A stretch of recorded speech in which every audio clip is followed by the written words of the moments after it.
Mga kapraps, dito po tayo ngayon sa isang property na for sale sa bayan po ng Pagsanhan, Laguna.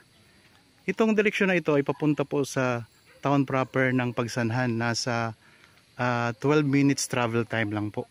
At ang property na i-offer ko sa inyo mga kapraps, ito na po. So itong part na ito ay sakop po ito ng property. Tapos ang mas malawak na part ng property mga kapraps ay papunta po doon sa may bandang likuran. Merong itong overlooking at saka mountain views. Napakaganda ng view dito. Tapos ito sakop po ito. Ayan, may mga puno dito na mahogany. Tapos tabing kalsada. Kasama po ito sa property. Tingnan nyo po, may mga katabi din kayong mga property dito na mga develop na. Ayan o. Tapos may mga bahayan din dito sa may bandang unahan. Ito naman po, may kaharap po na farmlot din na for sale din po yan. Nasa YouTube channel ko na po yan. Nakapost na. Pupuntahan natin yung pinaka-part ng lupa na mas malaking part. Ito kasi ay maliit lang na part ng lupa. Pero kasama po ito. Sa i-offer ko sa inyo. Bali ang buong sukat kasi nito ay 1.7 hectares. Meron ng daanan papunta doon mismo sa mas malaking part ng property. Pupuntahan po natin. Okay, tara na. Ito na yung daanan mga kapraps. So pupunta tayo doon sa mas malaking part ng property. Okay, tara na po.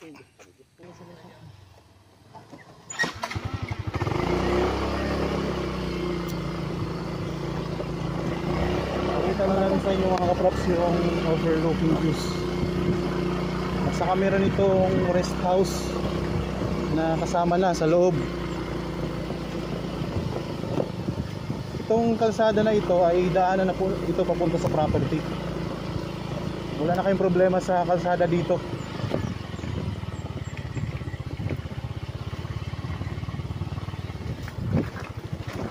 Kunting takbo lang naman, kunting lakad lang, nasa property tayo. Yan, meron dito mga tabi na ng mga farm.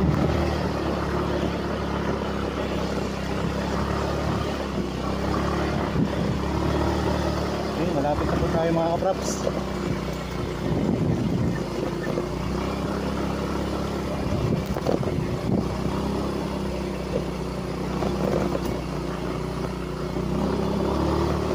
Yan, may kasama tayong guide natin.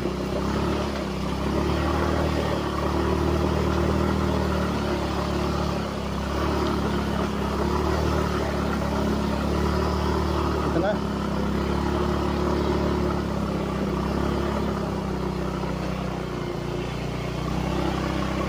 Ako na mga kapraps ng property.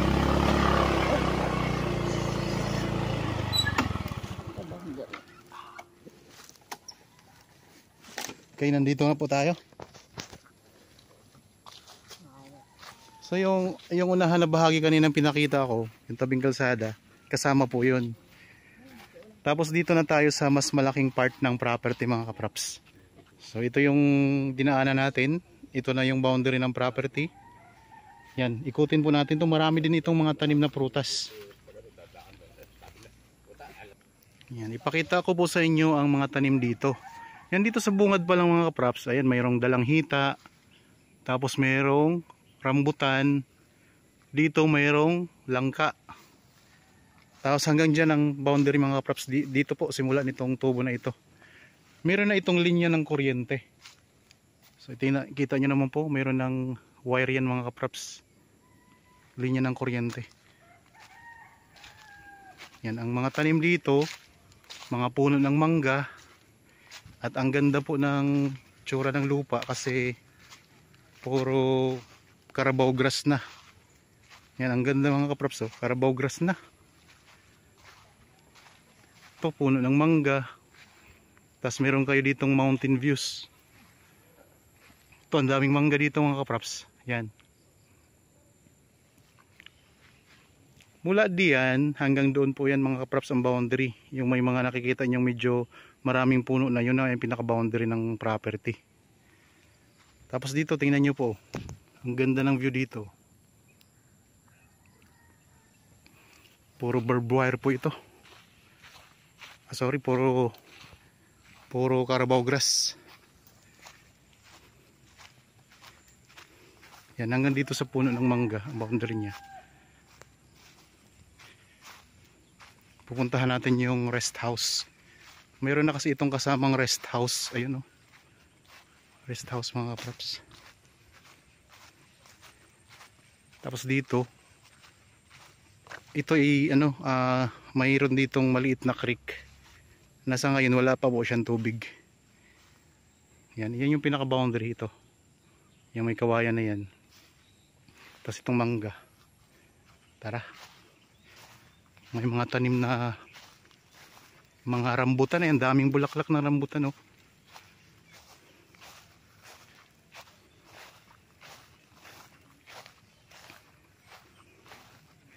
Yan, sa mga interested po sa property na ito, pwede nyo kaming kontakin sa mga contact details na nandyan po sa inyong mga screen. Meron po tayong Viber, cellphone number, Facebook Messenger, pwede rin po sa WhatsApp mga kapraps. Ayan, ito yung daming bulaklak na ng rambutan. Puro bulaklak na.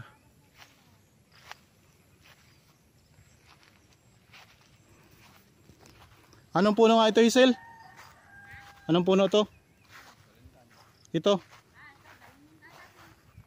Dalong yan. May mga puno ng bayabas. Daming mga bayabas. Dalang hita. Dalandan ano?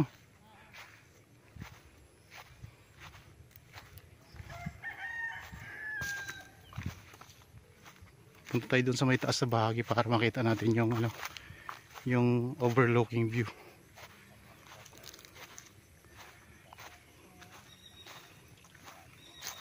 Pwede tayong pumunta doon. Ito may dalang hita. Mga bunga na yan. Mga bayabas. May hinog na bayabas oh. Pa tayong isa. Pahingi. Maraming bayabas. Tapos mga dalandan o dalang hita. Pareho lang naman yan ano. Yan. Dalang hita. Dalandan. Maraming siyang dalandan mga kapraps. Ayun ang daming dalandan. Yan, puro dalandan.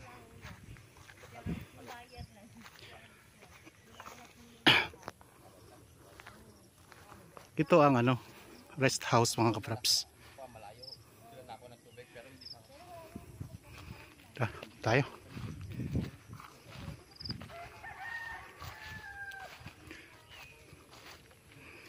Diyan sa gilid nakikita nyo po. Yan ay puro mga dalang hita. Yan, ayun po, ang dami. Ang dami doon dalang hita oh. Dami na pating bunga. Medyo paislo po siya, tingnan nyo. Paislo po yan mga kapraps. Pag ganun, pababa. Tapos yan, overlooking views tayo. Hininga lang ang kunti. Ang daming bunga oh. Puntahan natin yung rest house. Nandito, ang dami ding dalang hitaw. Ano natin ah. Dito tayo sa may taas na bahagi.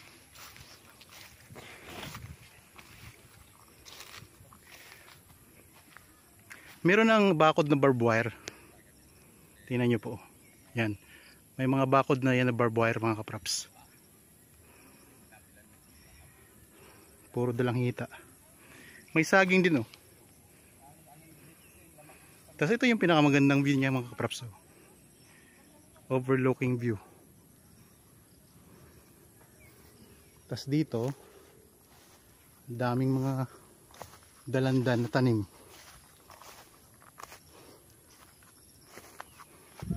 Yan yung pinaka boundary niya. Yan. Boundary ng property. Pag ganun.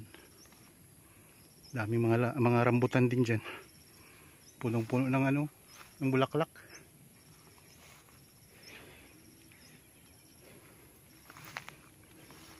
Tapos maraming bayabas.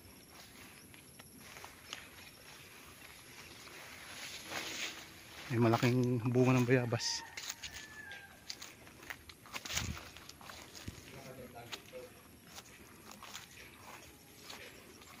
Ano, isama kita sa video? Sama kita? Pupunta ako dyan. Wow, ang ganda mga kaprops, oh. Tingnan nyo, ang ganda. Wow. Overlooking view. Dito meron kayong mountain view. Tapos iikot ka lang ang camera. Ayan po ang rest house. Pupunta tayo dyan mamaya dyan. Kita dito ang Laguna Lake. Ayun mga kaprops. Tanaw na tanaw natin dito. Ganda, oh. Tapos ayun ang mga tanim. Napakaraming mga dalanghita, mga rambutan. Mayroong mga puno ng mangga, may langka. Tapos mga bayabas. Tingnan mo mga bayabas naman dito. Ikot ka lang ang camera mga kaprops para may idea po kayo. So ganoon po. Dahan-dahanin ko lang po ang pag-ikot para di kayo mahilo sa mabilis na ikot ng camera mga kaprops. Yan. Pwede naman po kasing mag-request sa akin.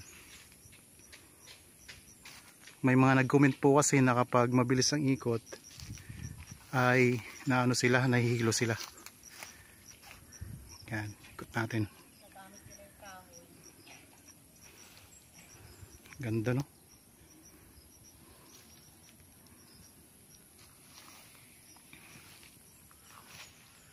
Okay, pupuntahan na natin yung rest house.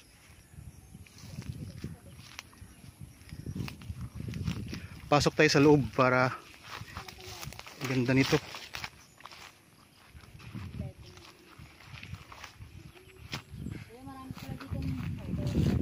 Ayun, malalaki dyan sa taas. Kunin mo. Yan, ang ganda din ng rest house mga kaprops. Bagong gawa lang to. Ilang taon pa nga lang to, kuya? Mga 1 year lang ito.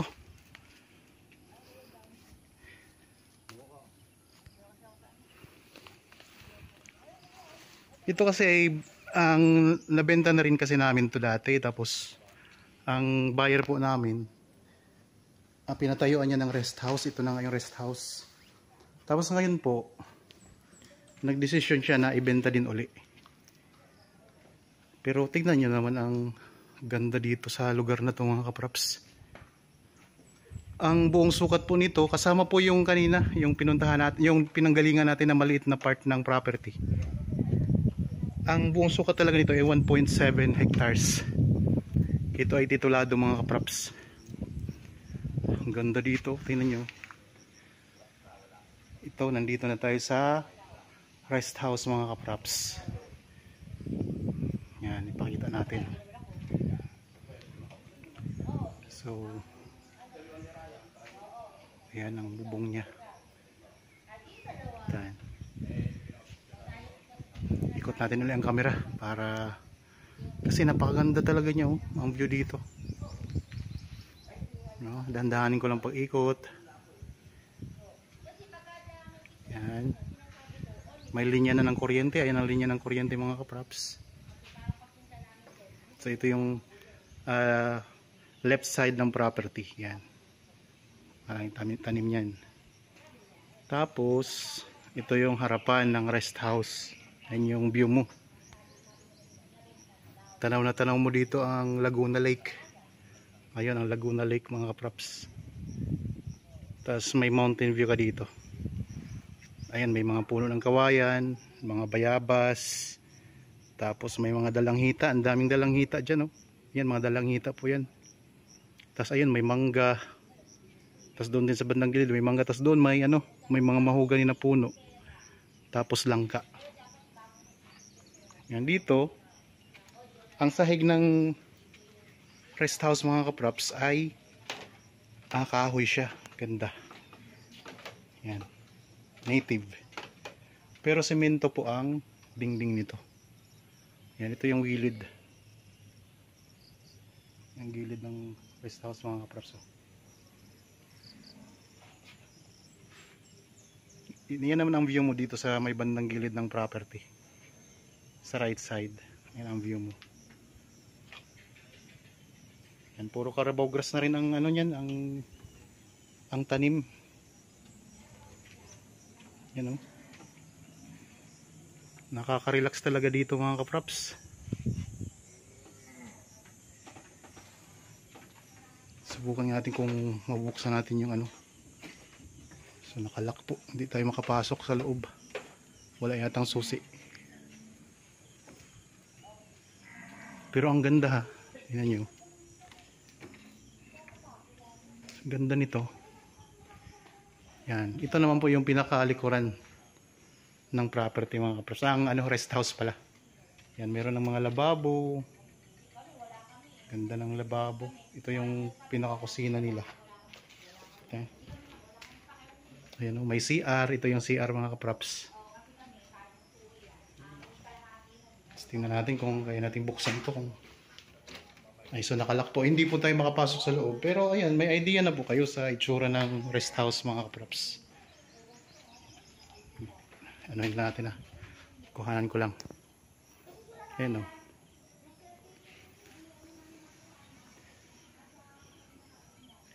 Ganda. So punta tayo ulit doon sa harapan. I-highlight natin to. Ang ganda kasi.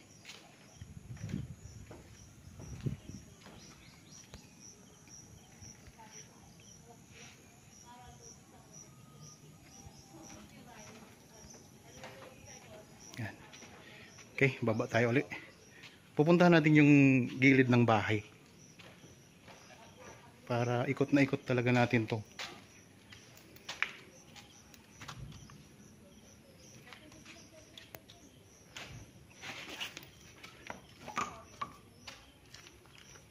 Dito tayo sa may harapan. Yan, meron pa kayong silong dito. Ito, silong ng bahay.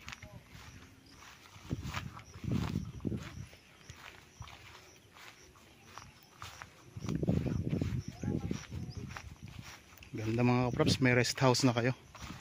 Ito yung pinakasilong ng rest house. Mga kahoy po yan. Kahoy ang sahig niya, kaya malamig.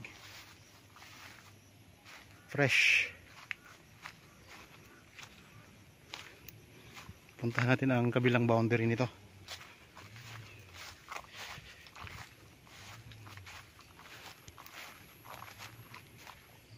Yan, ito yung pinaka boundary. Ayun, dami ding mga dalanghita mga kaprops. Marami na ring bunga. Hindi pa lang siya maaani kasi hindi pa siya ganun ka ano. Hindi pa siya hinog. Yan, ito yung pinakagilid ng rest house. Yan, galing tayo doon kanina sa taas. So pinakita ko sa inyo kanina ang view.